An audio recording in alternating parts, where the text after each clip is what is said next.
দেখো, আমরা যে যোগ কলার ভাগগুলো দেখেছি তার মধ্যে একটা ভাগ হচ্ছে রক্ত, তাই না? রক্ত কি তাহলে রক্ত বলতে পারি একটা যোগ কলা, এক ধরনের যোগ কলা। এবার যদি দেখি আমরা এই যোগ কলার যে মেন বৈশিষ্ট্য কি বলতো, ধাত্রের পরিমাণটা বেশি আর কোষীয় উপাদানের পরিমাণটা কম।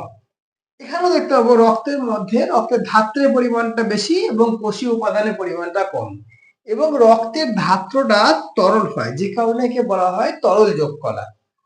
ঠিক আছে, এবারে যদি আমরা রক্তটাকে ভালোভাবে দেখি, দেখবো যে রক্তের মধ্যে মোটামুটি 55% হচ্ছে রক্তরস বা জলীয় অংশ, ঠিক আছে, আর 45% হচ্ছে তোমার কঠিন পদার্থ। ঠিক আছে, এবারে এই রক্তরসের মধ্যে কি কি পাবো? অবশ্যই জল পাবো, জল ছাড়া কিছু কঠিন পদার্থ আছে। এই কঠিন পদার্থের মধ্যে কি কি থাকবে? কিছু জৈব পদার্থ থাকতে পারে আর কিছু অজৈব পদার্থ থাকতে পারে। ঠিক আছে, কঠিন পদার্থের মধ্যে কিছু জৈব পদার্থ এবং কিছু অজৈব পদার্থ থাকে।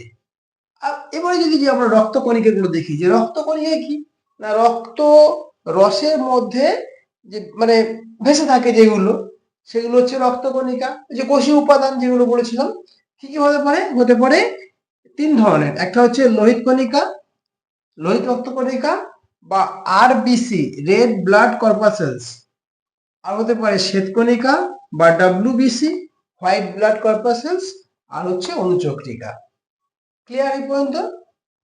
এবার লোহিত কণিকার কাজ কি? লোহিত কণিকার কাজ হচ্ছে আমাদের অক্সিজেন পরিবহন করা, আর শ্বেতকণিকার কাজ হচ্ছে জীবাণু ধ্বংস করা, আর অনুচক্রিয়ার কাজ হচ্ছে রক্ত তঞ্চনে সহায়তা করা।